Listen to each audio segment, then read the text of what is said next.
Now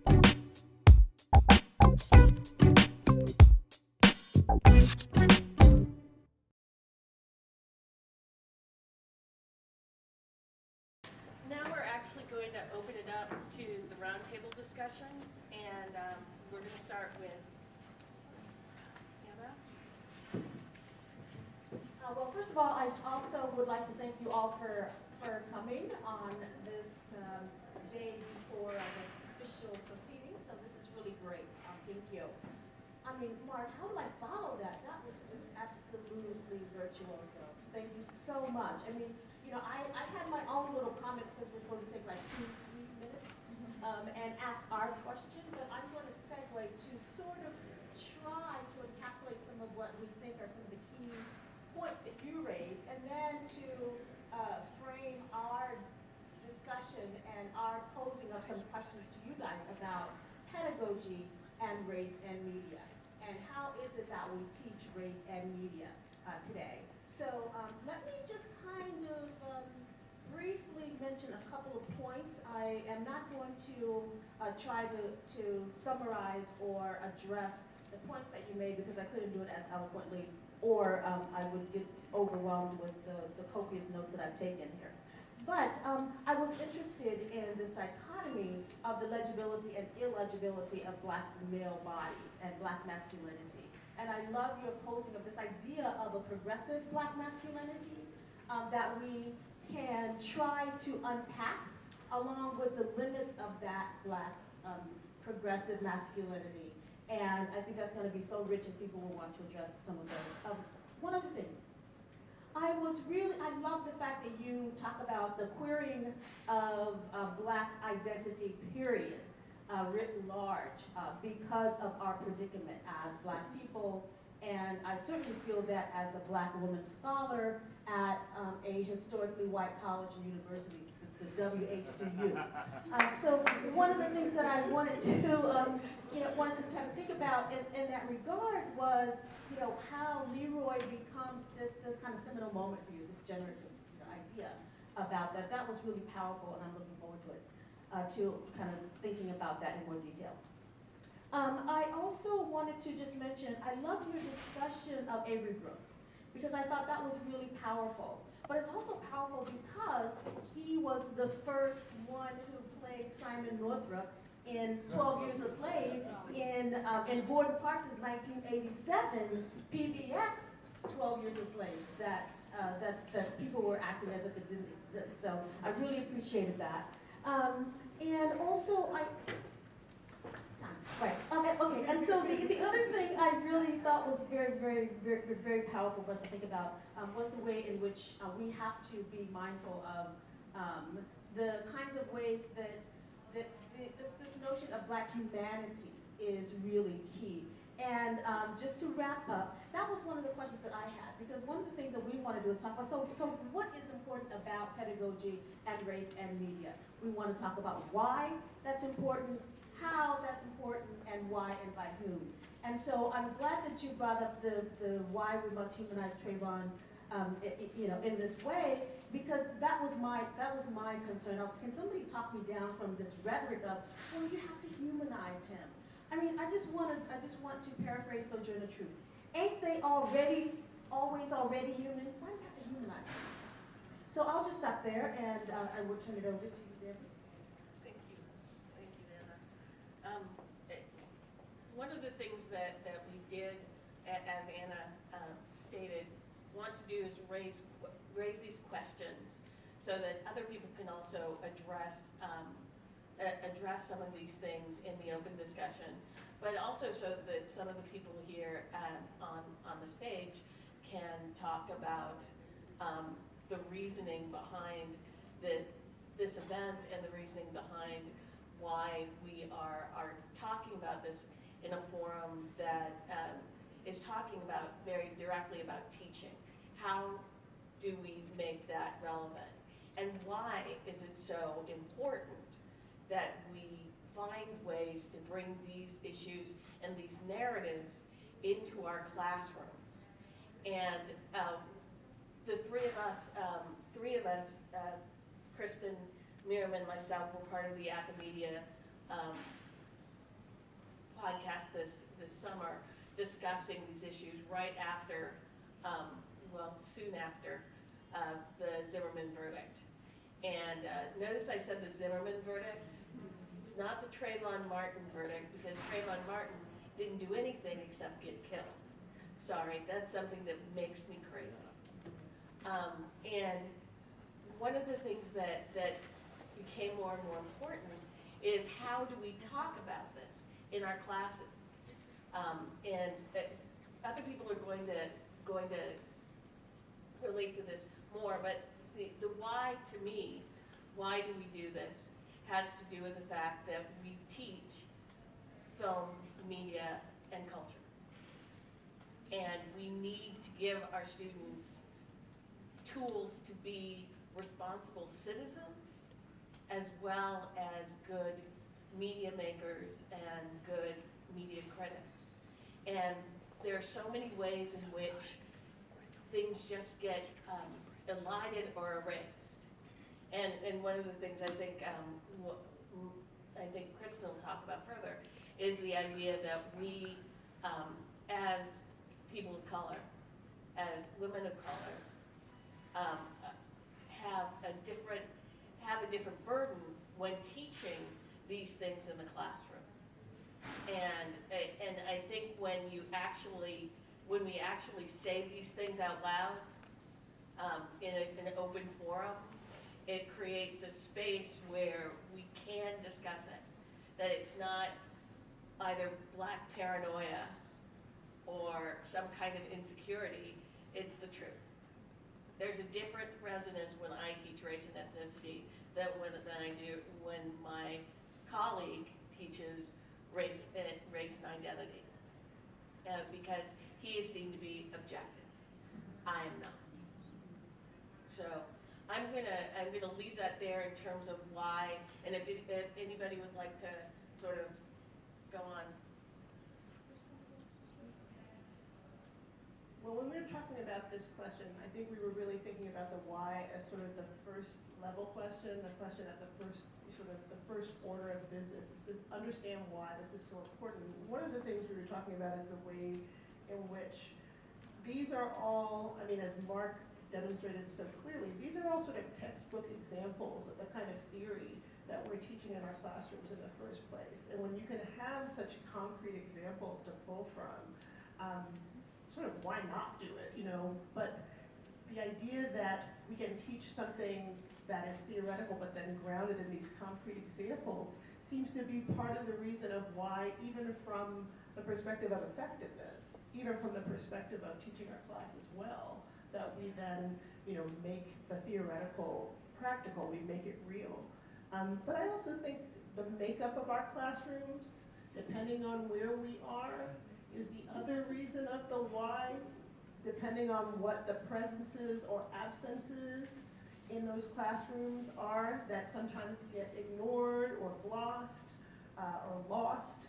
And so that's a big part of the why, I would suggest as well.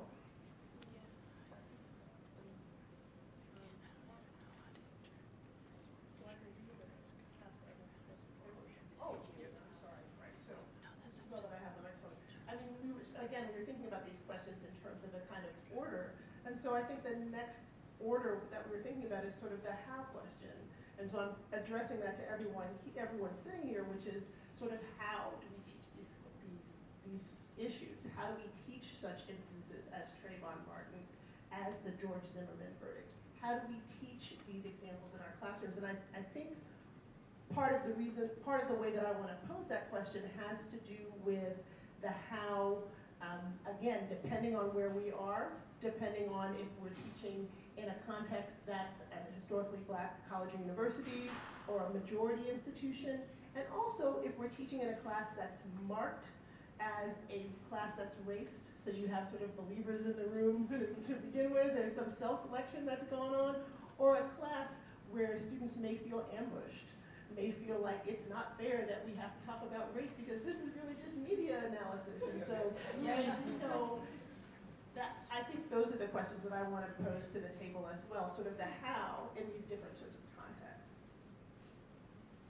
I'll pick up on this one. I think, one of the things we were talking about when figuring out this how was, again, like Miriam said, the difficulty in figuring out where it's appropriate. And, you know, I'll bring in the for whom this is at, you know, the stakes are in a minute, but for whom, you know, like, when is it appropriate and when is it justifiable to be able to talk about it? Because, of course, whenever you broach the topic of Trayvon Martin, or whenever you're talking about black violence in general, you are taking up the stake. You are putting yourself in a position to be looked at in a particular kind of way. So if you're going to do it, and you're going to be bold with it, or just ask the questions, then you should probably have your justification in place. And so, you know, if you're talking about it in a race and gender course, you know, in media, film and television is what the class I teach, and it's one of those where I struggle to figure out where it actually belongs, because, you know, I talk about stereotypes and I talk about all these different things that could fit, but it's so real and it's not fiction, you know, it's this very real thing that's happening. How do I broach that with these students who may or may not be on board with where I am to begin with? So one of the strategies that I use, and one of the things the small places I try to break it up in is in discussions of casting. And I think connecting with what Mark said is, you know, the performances, all these different performances that he's named, from Leroy to Jack to LeBron to Stringer Bell, all these different kinds of blackness, performances of blackness and black masculinity. One could easily have a conversation about types. And one can easily have a conversation about what kinds of types do we expect when we see, as he began walking into the room. Like, if you see a kid with a basketball and you just say, child with basketball, you could probably imagine what that person would look like. Or versus child with violin, versus, you know, fixer, you know, like, versus all these different kinds of types. Or girl next door, you know, if you were to say these things, or, you know, Swedish princess, right? Like, if you were to say these things, what kinds of images and types of persons would you imagine? And I think, you know, bringing in the conversation about Trayvon and say, you know, when you say a kid walking down the street with a hoodie on, like, what does that mean? What kinds of things does that bring up? Like, that's one strategy that I am able to bring in that, again, is justified within the conversation, because what you're talking about is the fact that we all do cast, right? Like, casting is not just something that is part of a business, but it is something that people are trained and socialized into doing. And so how you expect someone to look, you know, and what you expect of them is also marketing, is also part of how you expect to sell them, and if it's believable. So, you know, a white kid in a hoodie walking down the street may not mean anything, may not have any connection with anything, because it's part of, you know, whiteness is infinite in terms of representation and type, right? Like, there is nothing that you all can't be, frankly, versus us, you know, like black folks and other folks of color, right? There are certain things that you expect, and then there are certain things that if we were to say otherwise are also not expected. So I think thinking about that as a strategy is key. Yeah, I did want to jump on that, because being named Bambi and from Southern California, there are definitely expectations that come with me that I refuse almost immediately. And yes, I'm smiling at you, Beretta. But one of the things that I think is also interesting that we were talking about earlier, I do a lot, one of my few classes that aren't TV history or, you know, very standard sort of courses, a class on comedy's political discourse. And there has not been a lot of comedy circulating around this issue. I mean, the one thing that actually Miriam mentioned, and I remembered it too, is the Key and Peele sketch about, it shows one guy walking, one key, Peele. Peele. Right. It shows Peele walking, and he's walking along the street, and everybody, all of these white people are looking at him though he's suspect, even though he smiles and nods, and he gets rapidly more and more unnerved, and he pulls up his hoodie, which has the picture of like a little white skater boy on the side of it, and everybody's like, the police drive by, everybody's sighing of relief. But that's the only example I can think of that really is at least making some allusion to this issue. And I wonder if one of the things, because I had a really difficult time trying to figure out how to do it in a class with a standard curriculum, in a class that was just about the history of American television, you know, where you're hitting certain marks and going through everything. And the way I ended up doing it was just saying to the class, you know, I've got to talk about this. And we had a little open session, and some people got it and some people didn't. And I felt badly because it was more about me than it was about them. But at that moment, I felt like something had to be said, particularly in the state of Arizona, that has so many issues with people of color in general.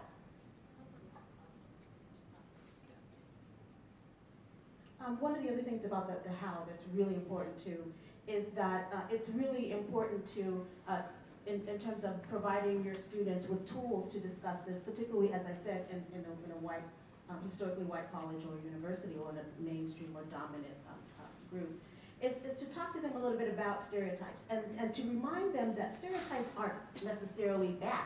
Right? Stereotypes are a way that we communicate easily and in a shorthand.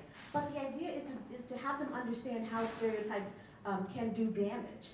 And so one of the things that I do, I'm teaching a class called Black Auteurs, and I was asking them, and I asked them, I posed questions to them.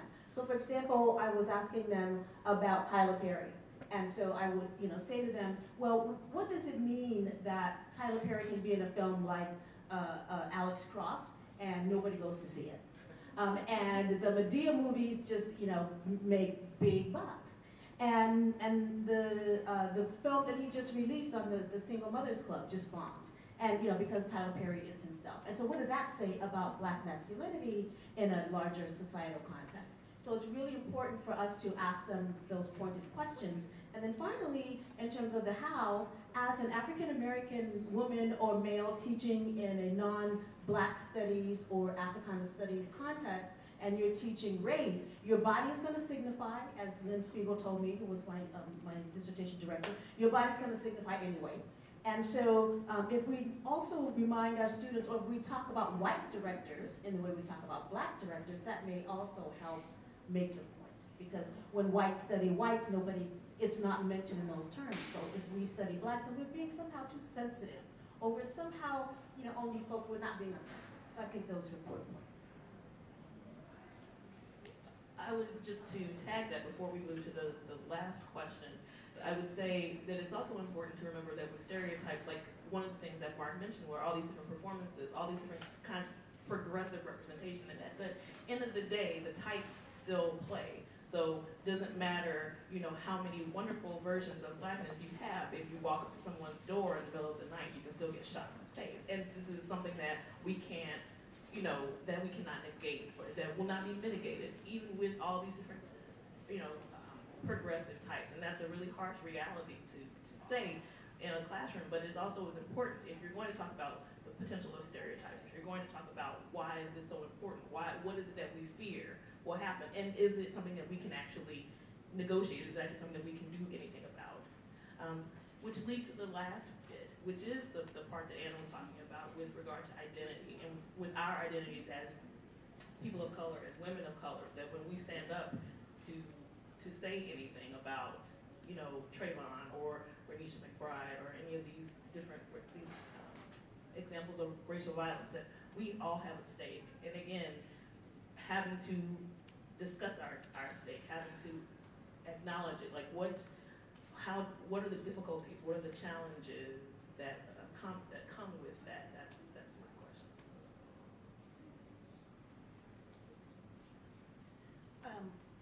I think one of the things that immediately comes to my mind in relationship to that and those issues is it's important when we're talking about Black masculinity to also acknowledge how Black femininity is played, how Black masculinity and Black femininity are played against each other so frequently in sort of popular discourse. And, you know, we're talking about Trayvon Martin and the Zimmerman being acquitted, and then you think about Marissa Alexander, who stood her ground and fired into the air and was arrested and sentenced and convicted. And that conviction is now under appeal, but the prosecutors, the same prosecutors, who were trying to convict Zimmerman, are now seeking a 60-year sentence for her for firing into the air. So and that also becomes, I mean, she was firing into the air to try to ward off someone who she feared would attack her. So, yeah.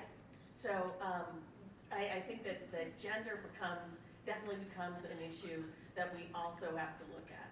And because in being a twofer, Black and a woman, I think that there are lots of instances where your position is called into question, and your authority is called into question. And I think people of color often have to reassert themselves and reassert the food chain within the classroom, within the faculty, within, you know, that becomes an important job that we have to do in order to be able to talk about things like that.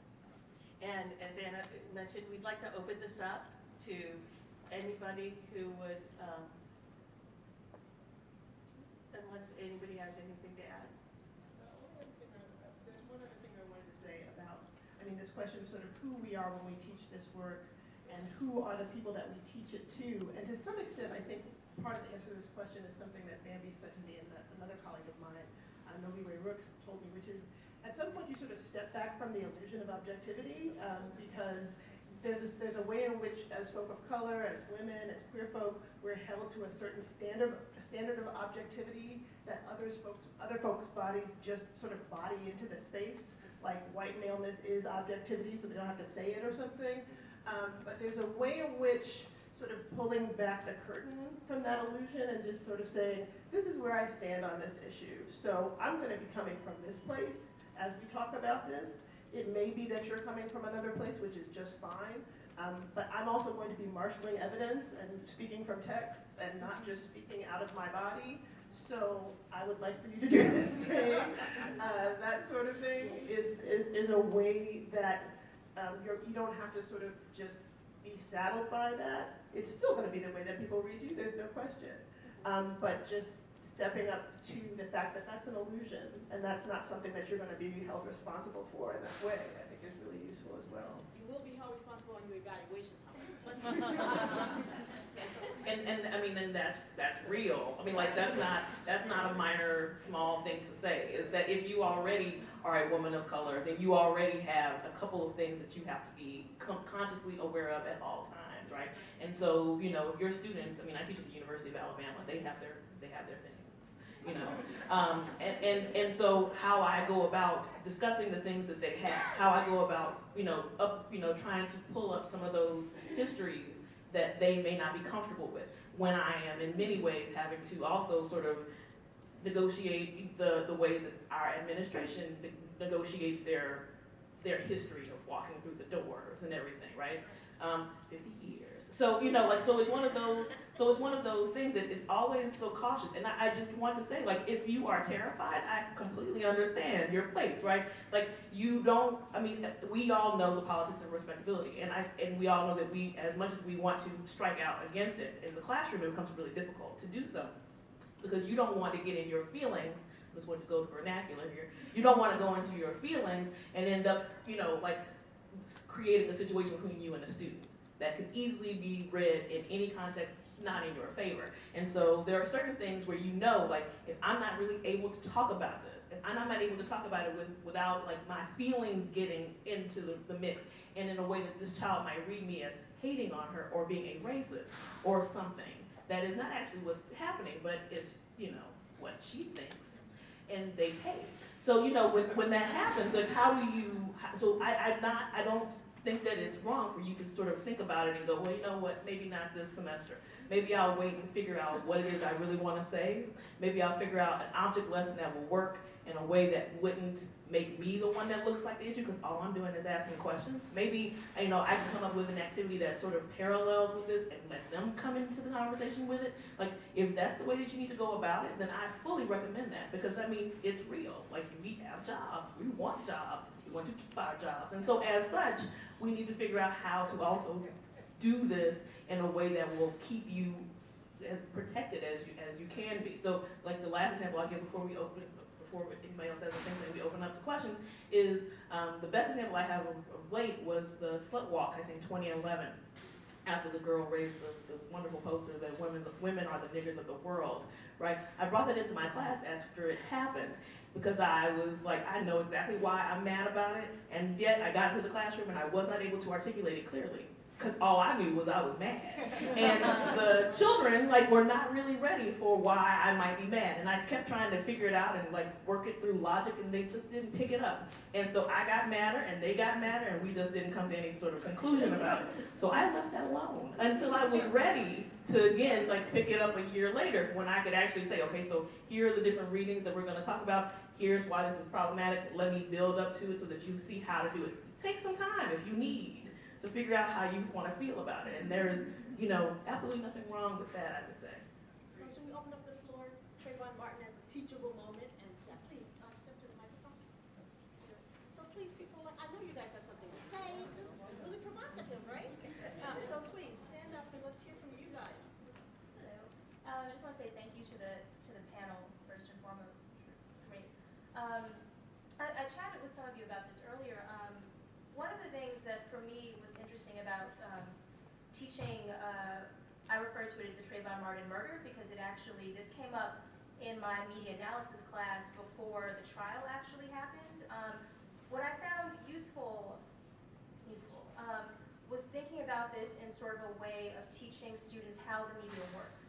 And one of the things that sort of resonated with me is talking about legibility of Black masculinity, but we're talking about legibility as if that's not also a constructed, learned process. We tend to talk about representation and production of images as constructed, but not our reading processes as also constructed. And so for me, part of what was productive about going through this, and we did this every week, I mean, it was media analysis, so it was, we're talking about news media this week, guess what the topic is, Trayvon Martin. We're talking about, you know, gender, guess what the topic is, Trayvon Martin and masculinity, right? But it was helpful, I thought, to talk to students about the ways that this story was going to get framed, every single week. And when we finished the course, I mean, I said to them, you guys know he's going to get off, right? I mean, this was before the trial happened. I mean, because we had seen how it led up and what's going to come next. And by the end of the course, because in some ways, I was very personally invested, but was also able to sort of give them some space to look at this as a media event. I got a lot of emails and some reactions from students from the next semester who emailed me after the verdict came in, and had sort of had the summer to think about it. So that was just sort of my, experience trying to teach this, but really to show the way that the media sort of constructs and how we're led to read things. As for the question that keeps resonating with me is, who are we teaching this to, and how are we positioned? And Chris and I have chatted about this, before. I, have a tendency to tell my students, I'm just going to treat all of you like you're Black feminists, and if you have an issue with that, then you need to bring that in the class. And they tend not to. They tend to be very quiet. But I also think, framing it, at least for my students, is saying, look, every other professor is going to assume that you are by default, inhabiting the subjectivity of a white, straight man, and I'm doing something different. I think sometimes, at least for me, foregrounding that can sort of lead to, a fairly productive, conversation, because I'm not necessarily interested in massaging it in anymore. So, but those are my comments, and thank you guys again. Thank you. Yeah, please.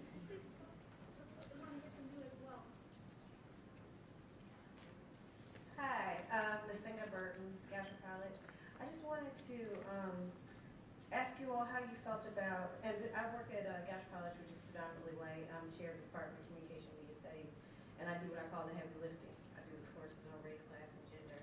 Even though most of us in the Department are cultural theorists, so we discuss those in our classes, those topics in our classes. Anyway, and I've gotten evaluations that say I talk about race, class, and gender too much, sexuality too much in my courses. I just ask them to forgive me for bringing that into one of their classes out of the many that they take. But one thing I wanted you all to comment on was Shannon Gibney, the MCTC professor, who was reprimanded for discussing race in her classroom. She was a biracial woman, black woman, and I was going to read what her version of the story was. But basically, she was discussing race. 2 out of 3 of her students, white male students, felt alienated. That's the language that they used by her. And she says, quote, one of the white students asked, quote, why do we have to talk about this in every class? Why do we have to talk about this? I was shocked. This is her. I was shocked. It was not in a calm way. His whole demeanor was very defensive. He was taking it personally. I tried to explain, of course, in a reasonable manner, as reasonable as I could get, given the fact that I was being interrupted and put on the spot in the middle of class, that this is unfortunately the context of 21st century America. Another white male student said, yeah, I don't get this either. It's like people are trying to say that white men are always the villains, the bad guys. Why do we have to say this? I tried to say, you guys are trying to take it personally. This is not a personal attack. We're not all white people, and you white people in general. We're talking about whiteness as a system of oppression. And so I'm quite familiar, unfortunately, with how that works and how the institutional structures and powers reinforce this white male supremacy, basically, in that sort of narrative and way of seeing the world. And so I said, if you're really upset, feel free to go down to legal affairs and file a racial harassment discrimination complaint, which is what 2 of the students did. So as someone who had a similar, run-in is probably not strong enough of a word, with a student who challenged me, because he's a white man, a white boy man, from DC, and I'm from there, as you are, Anna, and said that there's no racism in DC, as I was discussing race, Trayvon Martin, and a host of other things in class. So I feel you, Raquel, when you talk about, which name, is it Raquel? Right, okay. We're going to be doing a panel tomorrow. The hand, okay, I'm sorry. It's like I see the face, not here. But I feel you when, you have to figure out sometimes, you have to stop massaging, because sometimes you are placed in a position where you have to stand up for yourself, but then you have real consequences of, harassment complaints. So can you all speak to that, which I think goes a little bit further than just talking about the subject? I want to really thank you for that question. I wanted to jump in there because one of the remarks I wanted to make was that it is the case that we have to teach race differently than in the past, because we are in a new millennial digital era in the age of President Obama, and that has really liberated people to believe in this notion of reverse discrimination, and that now all of a sudden the oppression is coming from people of color. So I think it's really key and important. But we also have to not let people off the hook when we have these many examples of microaggression. We have many examples of unconscious bias that people experience. And so we do have to talk about it in ways that are different from, we're now in a post-civil rights era, we're now in a new millennium. So we do have to find words, and we have to talk about it differently, because millennials do experience race differently than most of us have. But but we don't let people off the hook when we have these blatant examples of racism. And the Trayvon Martin killing is just a perfect example, as well as Jordan Davis. I mean, so we need to kind of remind people that it may feel like we're in a post-racial society, but the reality of Black people on the ground is still very much being experienced in the ways of Emmett Till and others. So we have to kind of remind them of the histories that keep repeating themselves around Black bodies, particularly Black male bodies. And the fact that Trayvon was a millennial too. I mean, I really thank you for the questions. I think part of what you're talking about is sort of managing discomfort in the classroom, and I think part of that has to do too with managing expectations. When students come into a classroom not expecting that anything that they have to say is going to be challenged, or that all of their beliefs are going to be upheld, And I think that that happens a lot. You know, when people take my class, for instance, and they're taking it as an elective, they probably had this idea about, you know, we're going to sit around and watch movies and say, I really appreciate that or something, and that's what it's going to be about. And so, in some ways, managing expectations, for me, comes with front-loading it in the classroom and talking about the way that we're going to talk about things that are going to be maybe the first time you've had this thought, maybe the first time you've been uncomfortable in this way. Maybe the first time, you know, and for a lot of them it is the first time. I mean, 18, 17, whatever, you know, this is a new experience. But I saw Shannon Gibney's, the video with her talking about what happened to her, and I feel like at the same time that I say this, the kinds of things that she was saying to them about, please don't take this personally, we're talking about a system, we're not talking about you know, John Smith or whatever your name is, we're talking about systems of oppression. That's what I would have said, you know. So I'm you know, if you're sort of hell bent on taking it personally, I guess you will, you know. So I don't know if other folks want to. You know, a couple of things. I think we also have to be very real about the way that gender privilege functions in the classroom. The story that you tell is something that I have never experienced in the classroom. Basically because I'm a loud, fast-talking black man. And so they might have conversations about that in other kind of contexts, but they would never challenge me in the classroom. I hear stories like the one you described all the time from experiences of black women colleagues. You know, my colleague at the University of Texas, you know, who had the white student that threatened to kill her. You know, just, I disagree with you, I am going to shoot you. Right, and so, you know, the class, right, and literally, you know, so she had to be out of the classroom for 6 weeks. You know, have someone else, you know, carry her class because it was, you know, it's that fear, right? When do you actually challenge folks in a kind of way, and given the dynamics of everything we've seen, you know, whether we're talking Colorado or all these other kind of places, there's no reason not to think that you might not get that one student that might decide to take that to another level, right? And the classroom shouldn't have to be that kind of space if it's supposed to be a classroom where folks can freely share ideas and concepts. It is so difficult, and we've all had this experience, right, to articulate to students the distinction between your opinion and my expertise. You know, you know, this is going to sound ridiculous. I'm teaching a history of hip hop class, co-teaching it with a hip hop producer. 112 students in the class, 70 of them are white. Somehow they got it in their mind because they're white kids who like hip hop who are taking a hip hop class that we're not supposed to talk about race. The fact that they're white kids who like hip hop in their mind means there's no reason for us to talk about race because we're the white kids who like hip hop, right? And we'll make all kinds of claims upon black bodies, either mediated or otherwise, but have no version of expertise or experience with actual black people, right? So it's basically an intro to African American Studies class in what was supposed to be an intro to hip hop class because they spent 4 years at Duke, the majority of them are seniors, and never been in a class where they had to actually talk about race in any literate and significant kinds of ways, right? But I have latitude because of my masculinity in that space to deal in that, right? My female colleagues, particularly my female women colleagues of color don't have that same kind of latitude.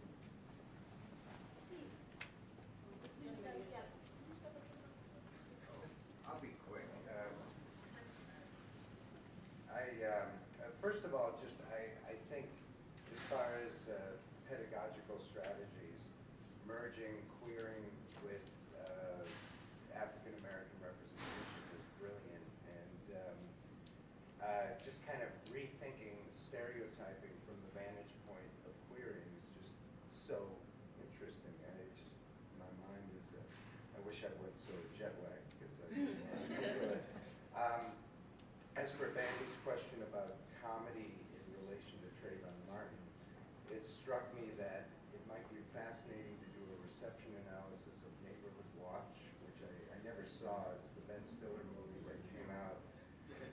Then they changed the title. And they changed the title. And, I don't know, a lot of things come up in terms of why that movie flopped, and is that a reflection of people, sentiments sympathetic to Trayvon Martin, or is it a reflection of people just not wanting to deal with it?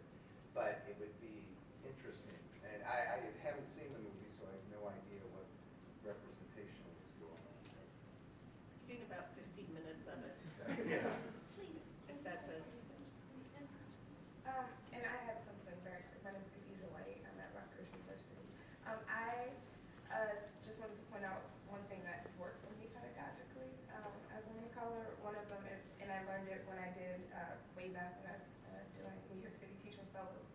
of my professors handed out a multicultural awareness quiz the first day of class, or one of the first days of class, and basically everybody gets everything wrong.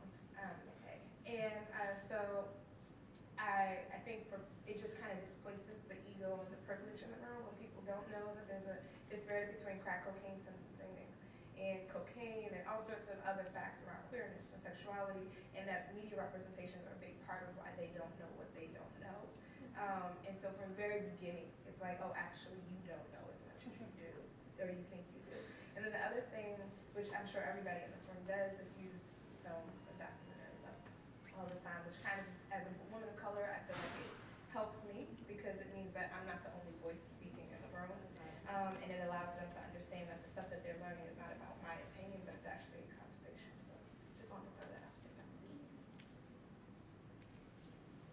As people are departing, I just wanted to remind you guys that we will have a second sort of sister panel on Saturday on killing Trayvon Martin again, and that's going to be Saturday at 3 in the Virginia room in the tower. So hope to see you there. Hi, I'm Samantha Shepard at UCLA, and I would probably say I really enjoyed the sort of notion of legibility and illegibility, particularly around Black male bodies in sports, because it's something that is often already so very over-narrated, and I think particularly with sports media, it's a really great way to talk about fluency of how we understand the body's always being quantified, always being compared. At the same time, the person who writes about sports films, always sort of within a genre that is supposed to be sort of this utopian, reified, sort of normative, and so other issues that become quantified get termed in the terminology, right? So naturally talented, or gifted, or special, and I think sort of looking to other kinds of, looking within sort of your own media courses, it's something to think about, sort of wedging the social representations of sports within analyses of other media. I know that was very helpful to me. I personally just taught my first course, Race and Gender in Sports Films, and I was hoping at UCLA, I'd get some athletes, some Black athletes who thought this would be a fun class, and I'd ruin it for them. And instead, I got all white students. One girl, and unfortunately, she had the last name Zimmerman, so I could never call her by her last name. It just personally made me uncomfortable. But just because after the sort of moment of sort of seeing her and how much you actually end up relying on your students to do some of the cultural work, in fact, and you are quite thankful for that very aware white student who can bring things into relief when things are really going astray. And so it's also something to think about how you cultivate sort of your own student responses, and also how you cut off student responses, right? So just sort of my own thing around fluency that I think, thank you. I just wanted to say very quickly, thank you so much for this panel. I'm from Florida originally. My name is Monica Mdino, and I currently teach at Tufts University. But being from Florida, and I actually grew up in the city, Jacksonville, where Jordan Davis was shot to death. So I'm very familiar with the environment. And so I've had difficulty in distancing myself when teaching about these issues. But one thing that I found really helpful is to place it in context with just the history of Florida. Very often I'll teach my students about Rosewood or Ocoee and how towns of Black people just disappeared overnight, throughout the history of that state. And that gives them a better understanding of what the environment is like, what the legal history is like, so they understand that the outrage and these occurrences is not something that just happened overnight as well. But again, thank you, because this is one of the first times when I actually felt comfortable talking about any of this publicly, because I'm still very traumatized. Yes. Thank you. Hi, I'm Alfred Martin from the University of Texas at Austin, and thank you again for a wonderful panel. But I also wanted to sort of bring us back to this notion of not only the racial, but also the gender politics of being in a classroom. Because I actually also experience it, when I'm talking to fellow PhD students who are teaching sections of the same class that I am, and they're like, hey, do you have this issue? Hey, do you have this issue? And I'm always like, no, I don't have any of these issues. And then, so actually, as I sort of stepped back and thought about it, it really does have something to do with the ways that we historically read the Black male body. And this notion that, you know, I get my Black queer self in front of the classroom and all they see is Black man. And then they immediately go, oh boy, if I get on this dude's bad side, like he's gonna go Samuel Jackson on me. And so these sort of, the ways in which sort of this Black masculinity gets, you know, sort of, we all sort of become trapped inside of these scripts that our students sort of think of us in these very particular ways is really, really important. And so when I'm teaching a class that isn't on race, and I attempt to bring in issues of race, class, gender, and sexuality into these spaces where it should actually be, I get course evals that say I talk about race and sexuality too much. And it's really this baffling thing because our students think they live in a post-racial world and now we don't have to talk about this stuff anymore. And so and then also at the University of Texas, there's a plan afoot to change the race and ethnicity in media course to diversity in the media, which I'm actually glad that I don't teach there like as a tenure track, so I don't have to go through that process. But it sort of drains the importance of race under the guise of, oh, we're talking about diversity and like, and at the end of class, we'll all sing Kumbaya. And it becomes really this problematic thing. So I'm wondering if at any of your institutions, there's sort of a similar plan afoot and sort of how that has all played out.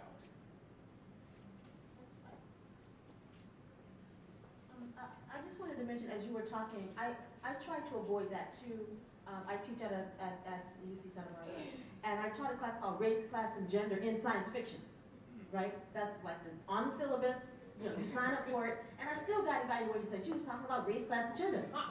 You know, so but in terms of but in terms of whether or not our school is doing anything around that, we are engaging in sort of systematic issues around climate, and we're trying to sort of look at some of those things that we can do to address some of that. And I think it's really important in mainstream or dominant society universities, because it's important. I would just say, I think it's interesting, and this is probably, what I'm going to say is not going to sound, like my best moment, but I think, I'm trying to work with me. So, I think there's something about what Al is saying, and what I think Mark is also saying, is that there's something about a trope that can be deployed that can work to your advantage in some instances, right? That the assumption on the part of the student to assume that you are a bad Black man, right, and that he is not going to play with you, can sometimes work to your benefit, right? Can create some situations where it can help you carve out moments where you can say what you need to say, and they just shut up, right?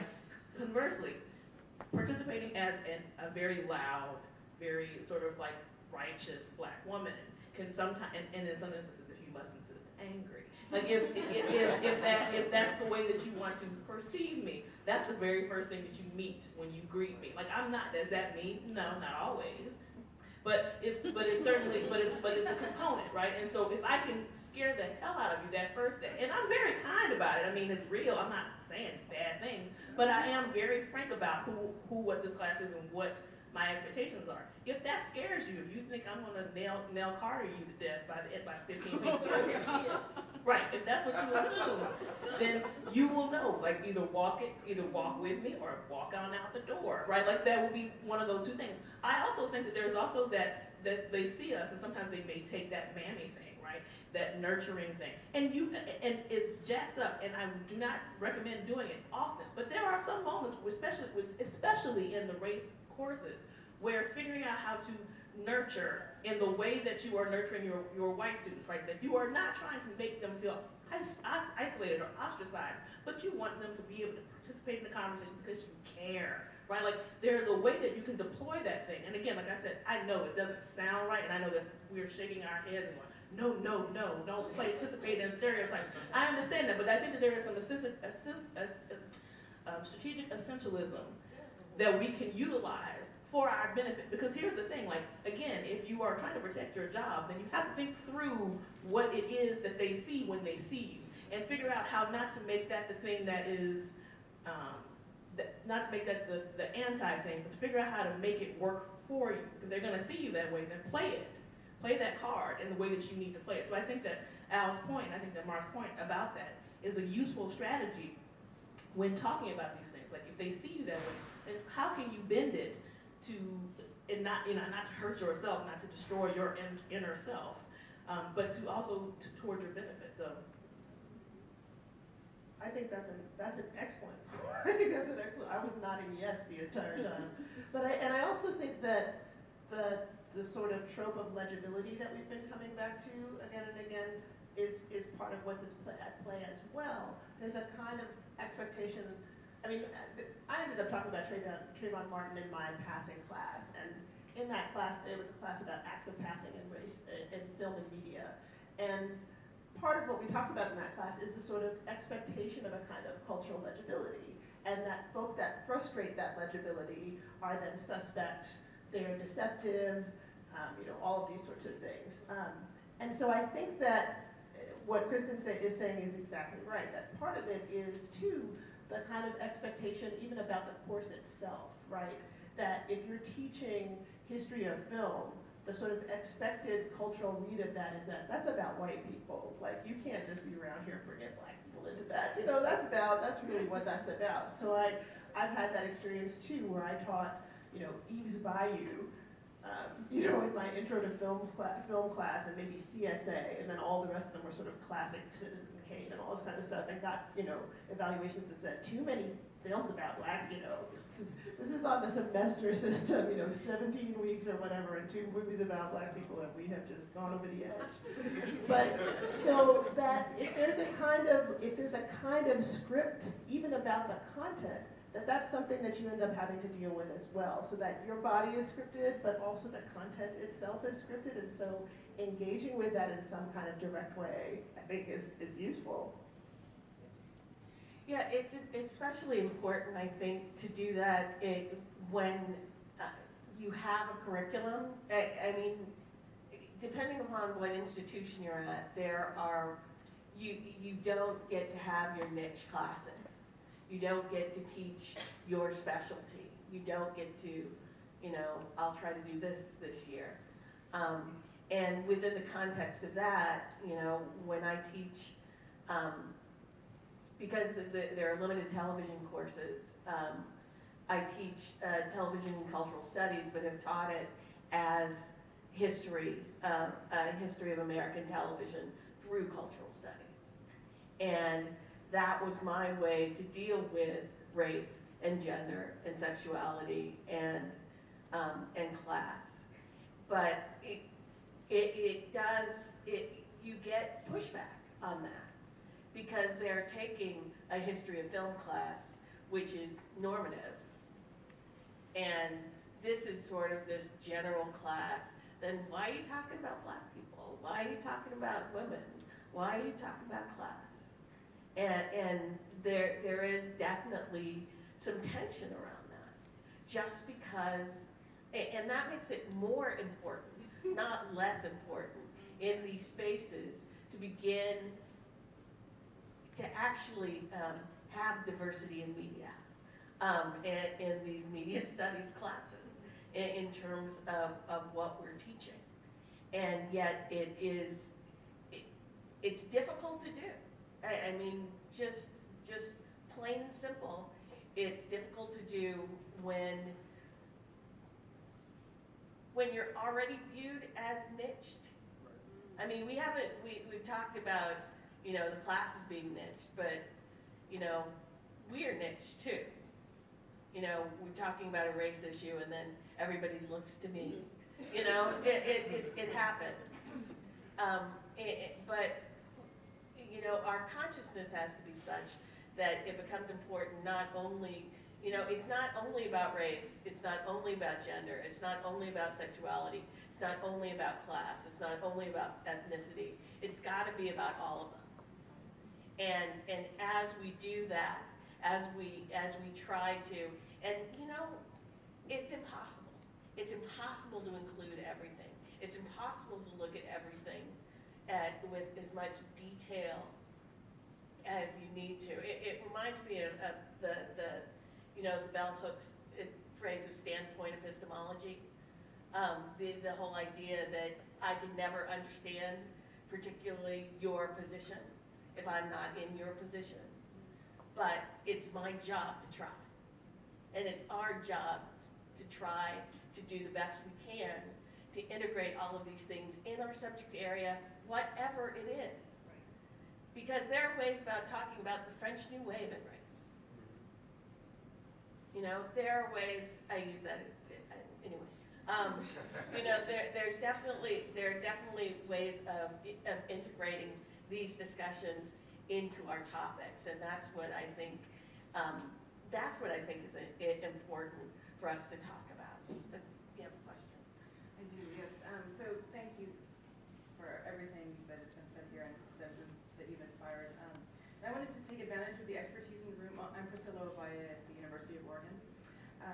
Wanted to take advantage of the expertise in the room and just kind of trace through a couple of things that I picked up on and ask maybe how you would set the stage for a complex conversation about Jay-Z and Beyonce. So thinking about distorted patterns of portrayal, right? And then thinking about the sort of polarization of Black masculinity and Black femininity in media. And then thinking about the sort of dearth of representations of Black marriage and the you know, thinking about the popular and representations of domestic violence, right? And the pitting of, or the, I guess the quotation of Ike and Tina's relationship in Jay-Z and Beyonce's relationship. Just wanted to ask if you had any suggestions for framing a conversation that can have the depth of complexity that something like that requires in a way that is clearly not going to be possible at all levels, but can sort of be maybe staged strategically for the kinds of communities that we teach. I just wanted to mention real quickly the point about the not teaching a niche class, but you're teaching a general class, and you want to address those issues. Just two quick things. One is I always begin by letting students know I do research on race and gender, and this is where I'm going to be approaching this class. And then I read the syllabus to them, because I don't trust them to read it when they get there, right? So I read the syllabus on that first day, and then I talk about those issues that we will be discussing that, even though we're talking about the French New Wave. And as far as the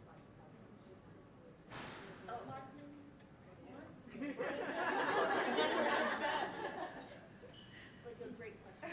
That's a great question. That is a great question. I mean, part of it is really just to present multiple frames.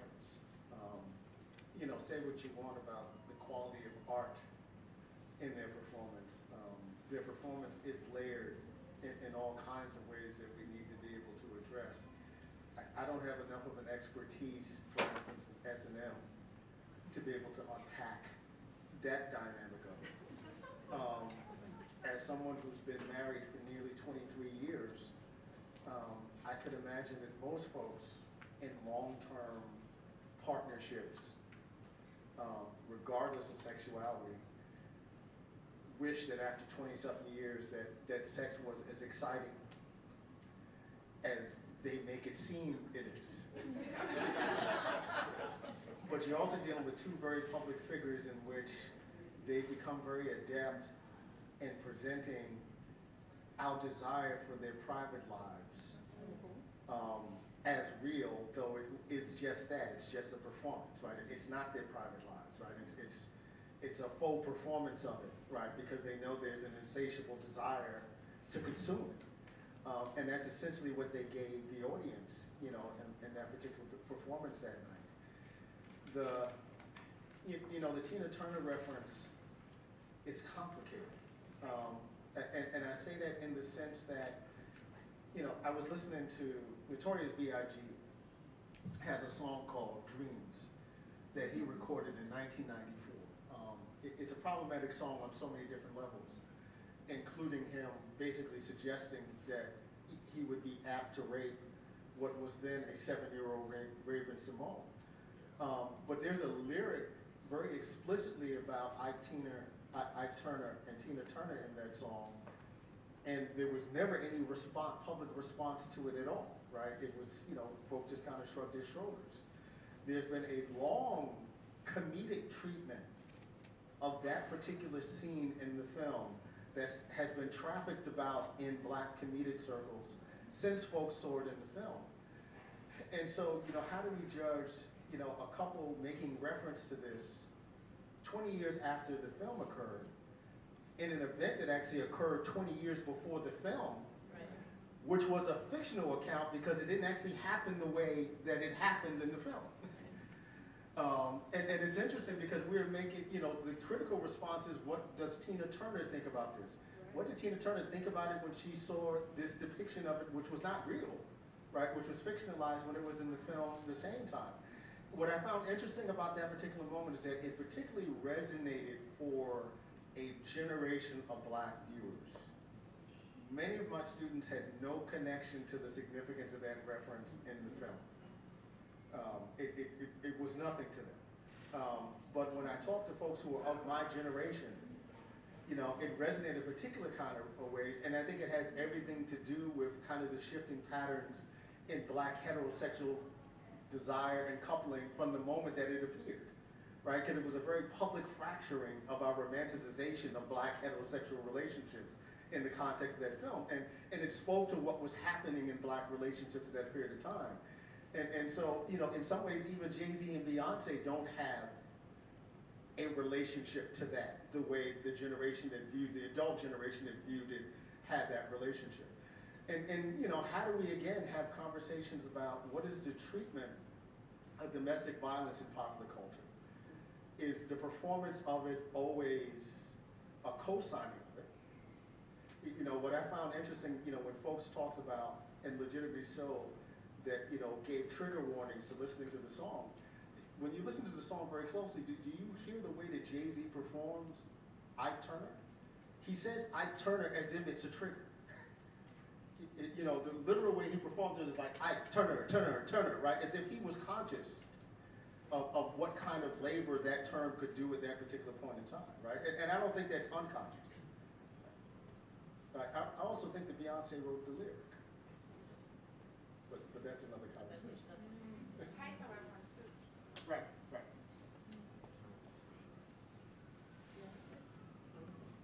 So, I mean, I think the way that, I think that's fabulous. I think I also would say that I would tie it with, I would compare them with a couple that, I think it's easy to sort of compare with white folks. And I like the only sort of power couple that has the same sort of presence and the same sort of dominance, that if they were to put an image out, it would virally spread within seconds. It's probably Brangelina. And so I think thinking about how they practice this sort of their normal marriage, going, what their lives are like, going to the islands and all the pictures that Beyonce puts up on her Tumblr, right? I think, the way that she sort of ritualizes that, and in the same ways that the brand ritualizes what they do when they go out, and what, the pictures that you see of them and their kids, and how they appear when they want to, and they disappear when they don't want to be seen. Like, in the same ways that Beyonce and Jay appear when they want to, and disappear when they don't. In the same sort of way that they control that, and I think that there's something really useful about thinking about both of them in that way, and how, the brand did it first. So, is Beyonce and Jay, I've never seen a portmanteau from them, so I call them B and J. What is it when they decide to, what is it when they decide to try and reenact that, or to try and make Brangelina's lifestyle their lifestyle?